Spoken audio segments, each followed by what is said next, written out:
Guys, Izu Ugonoh is a heavyweight prospect who I have discussed on several occasions on my channel. I think the reason for that is because I've been covering Joseph Parker for a good while.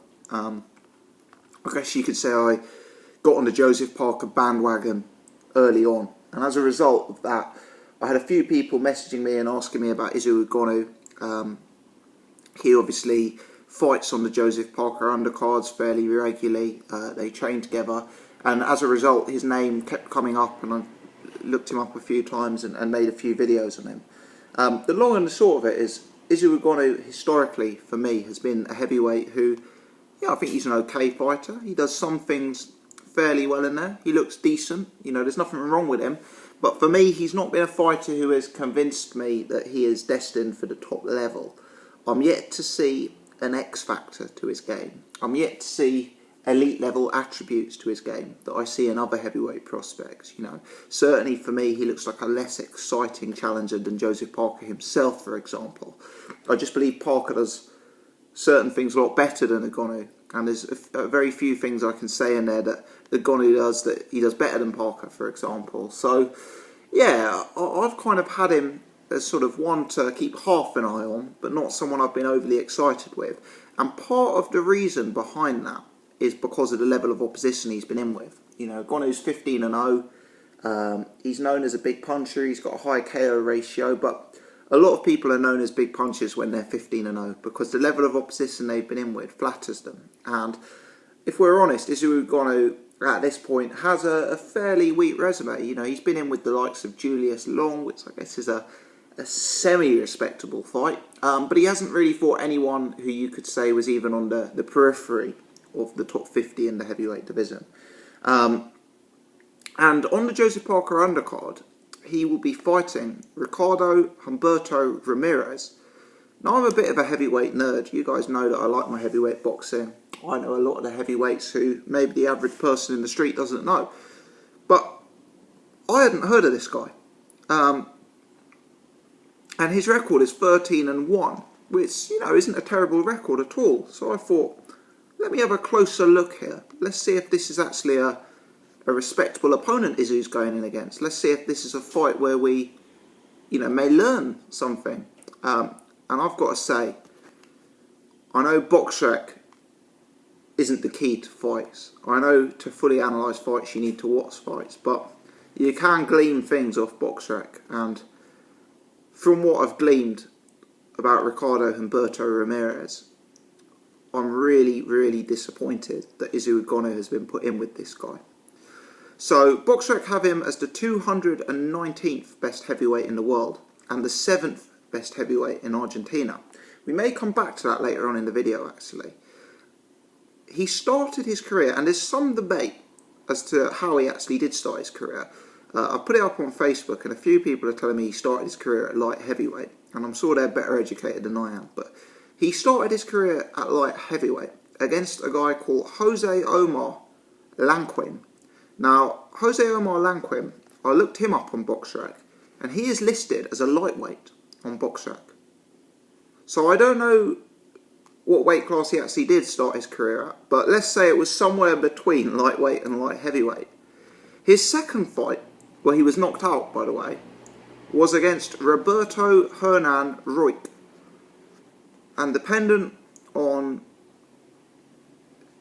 who you trust on that one, he is listed as either a welterweight or a super welterweight. So here's my point. We've got a guy who started his career, and in his first two fights, fought fighters who are listed as lightweight and super welterweight. I don't believe that this guy's a genuine heavyweight. He's then taken a break from the ring and come back and fought opponents with, I'm not going to read out his entire list, but he's fought two opponents on debut, one who's 7-19. I mean, I'm going to scroll up to the top now. Even if we look at his more recent fights, in 2016 he fought someone who's 8-15. In 2015 he fought someone who's 3-10, 4-8.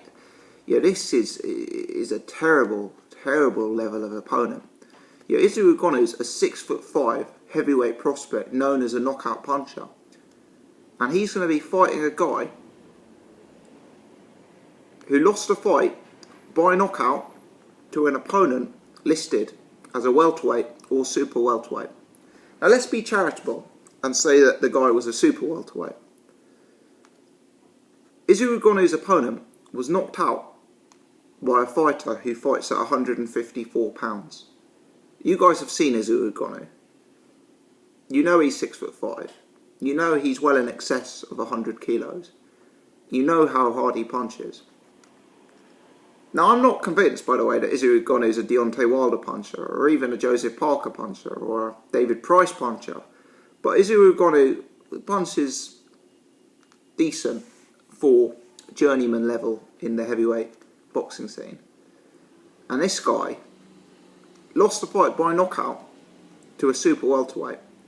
And since then, has had a succession of terrible fights against guys on debut, guys with losing records. You know, I mentioned earlier on in the video, he is the 7th best heavyweight in Argentina, according to BoxRec. You may be interested to hear that that 7th ranking puts him behind Emilio Zarate. Now, Zarate is an opponent who was knocked out in a round or two by Shannon Briggs. Zarate is an opponent who was knocked out in a round or two by Hughie Fury. Hughie Fury, coincidentally, not known as the biggest puncher in the world. UK-based prospect. But Zarate is rated higher than Ramirez, despite those horrific early knockout losses. Presumably, he's rated higher based on level of opposition, because even though Ricardo Ramirez has a higher win ratio, the level of opposition he's been facing has been so low that BoxRec have struggled to give him credit like they have with Zarate. So I've got to say, terrible, terrible fight here. A 36-year-old guy who's previously been fighting guys who've been listed as lightweight, who certainly started his career well below heavyweight, who's been stopped in a fight by a guy listed as a super welterweight, fighting a 15-0 prospect who certain people are talking about as a big future threat to the heavyweight division. Now let me say, we're not always the benchmark in the UK.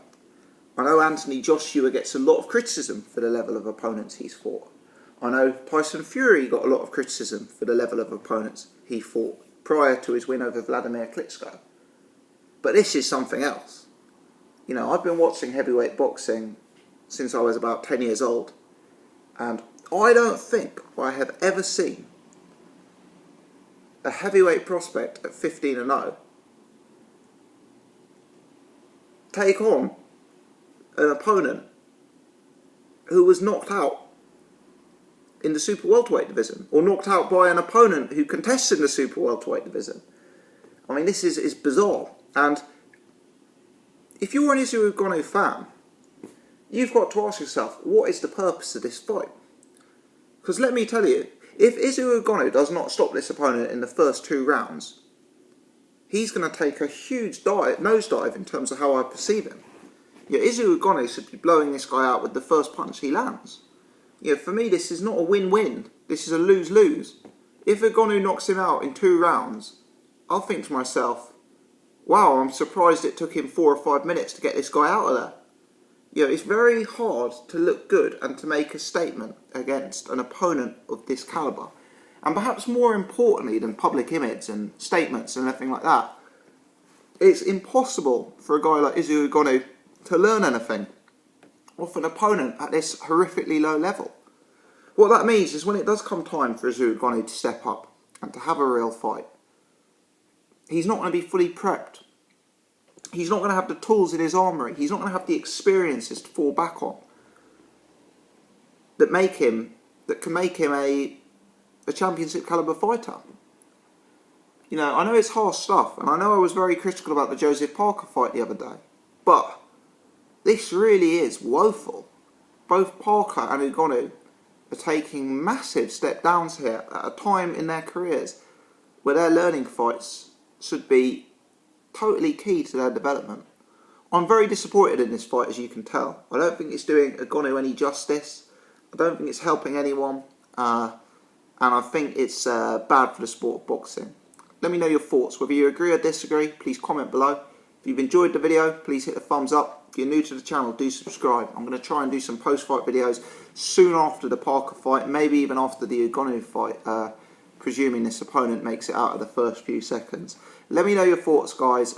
Hit subscribe, do hit the thumbs up, I'd appreciate it. Thanks for watching.